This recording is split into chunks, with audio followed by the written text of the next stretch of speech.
This is Inside Indiana Business Radio for the morning of Friday, August 18th, 2023. I'm Kate Sharon. The Indianapolis Colts Kicking the Stigma campaign continues this season to encourage Hoosiers to talk about mental health and seek help if needed. Director Brett Kramer talks about the impact of the initiative. We've given out millions of dollars, 24 to be exact, throughout the state of Indiana, really putting money to those organizations that are handling things in their communities, just making it a better space for people to get mental health treatment, but also create conversations as well. The organization will announce the recipients of its action grants next week. Indiana-based groups can apply for those grants to support mental health initiatives and programs. Kramer said this is a very important and personal issue that the Irsay family wants to use their platform to address.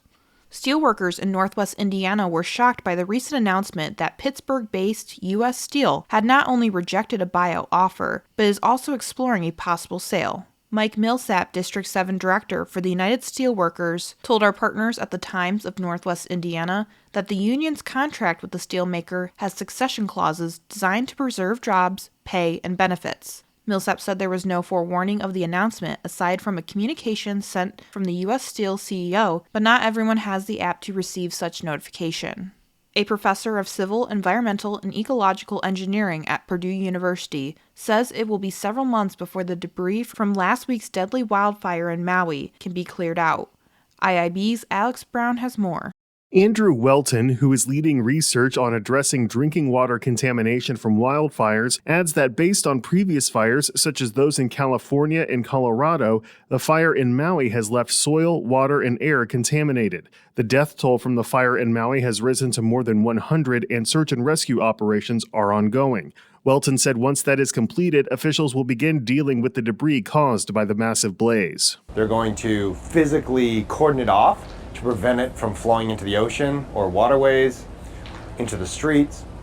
But they're also going to then start removing it physically, putting it in dump trucks and possibly barges and ships, and taking it off the island. The debris removal is going to take months. Welton noted that after the 2021 Marshall Fire in Colorado, crews removed 300,000 tons of debris over a 4-month period, but that effort didn't start until month 4 of the recovery. But he said recovery is possible, citing the town of Paradise, California, that was destroyed in 2018 and has rebuilt 20% of the homes that were once there, with efforts continuing. Alex Brown, Inside Indiana Business Radio. From the number one source for Indiana business news, this is Inside Indiana Business Radio. For 25 years, we've had the honor of telling the story of Indiana business. More than 1,300 shows, 8,000 interviews. We've traveled from Valparaiso to Versailles, Fort Wayne to Fort Branch, and everywhere in between. And we are just getting started. Our team is passionate about Indiana business because your story is worth telling.